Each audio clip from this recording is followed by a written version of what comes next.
Today's video is all about ecosystem relationships, and specifically when we're thinking about ecology, there is a big umbrella term called a symbiotic relationship, and there are different types of symbiotic relationships in an ecosystem.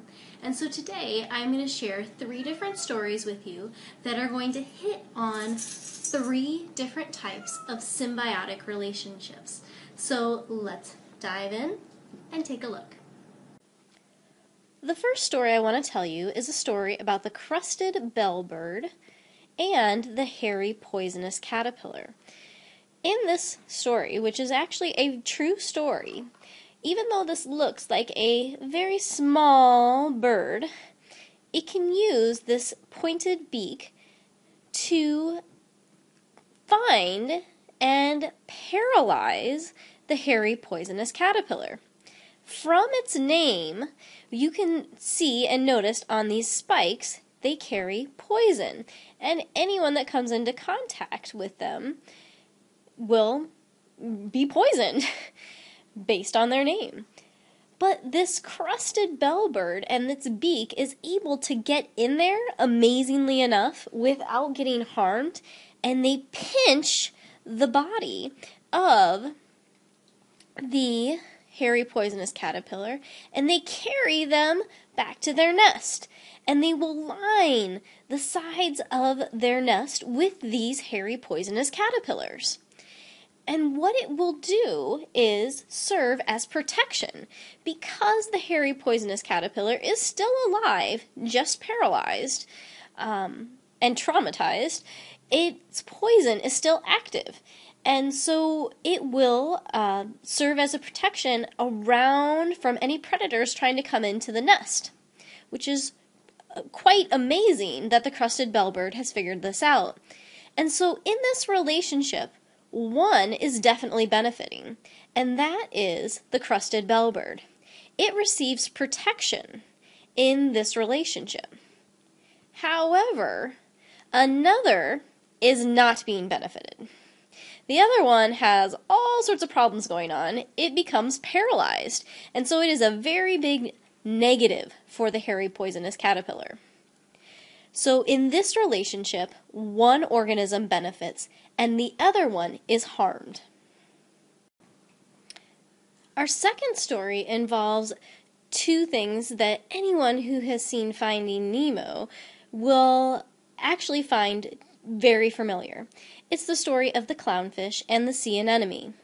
And actually my husband just pointed out that, that must be where they got the word or name Nemo from, because it's right in sea anemone. Anyway, to get back on topic, the relationship here is a pretty good one. The clownfish live in the tentacles of the sea anemone. And the clownfish can do this because it's one of the few creatures who cannot feel the sting of the sea anemone. And so the clownfish find a home and protection in the tentacles of the sea anemone. So this is a positive relationship for the clownfish.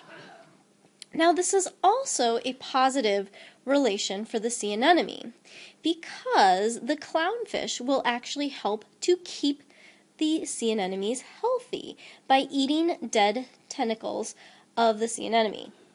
So it is a win-win situation for both organisms in this relationship. It's a positive because the clownfish receives protection, and it is a positive because it helps to keep the sea anemone healthy. The third story that I wanted to tell you is about 2 creatures that live on the bottom of the sea floor, and that is the glass shrimp and the chocolate chip starfish. Now, with the glass shrimp, you can see that its body is very clear, but it does have these tentacles that stick up. It's called the glass shrimp because its body is almost see-through like glass. And what it does in this, and what happens in this relationship between these 2 organisms, is that the glass shrimp benefits very much from the points of the chocolate chip starfish. Even though these points look like chocolate chips to us, it can use the chocolate chip starfish as camouflage.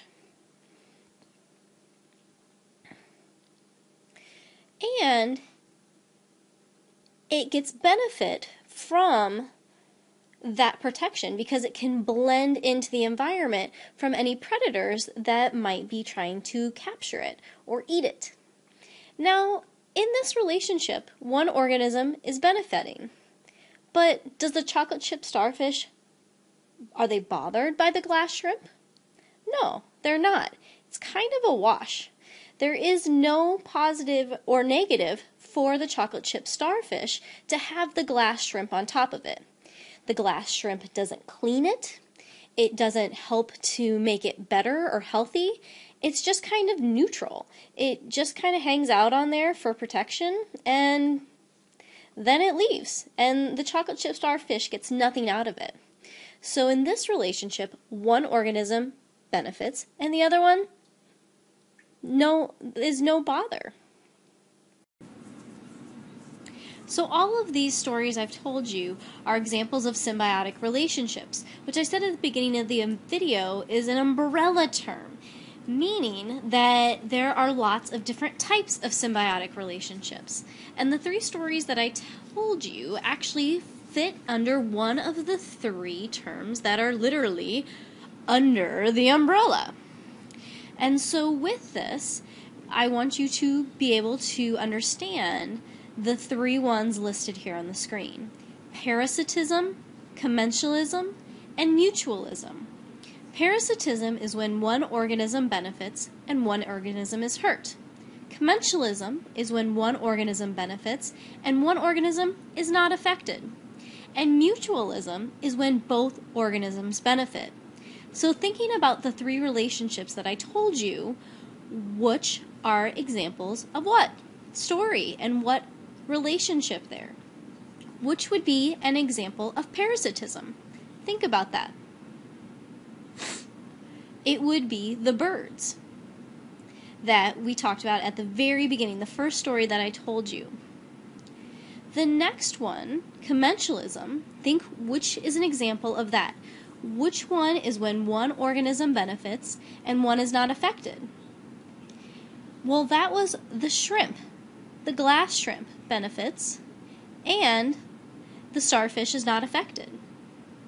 And the last one then, where both organisms benefit, well, that's our Nemo story. That's our clownfish and the sea anemone.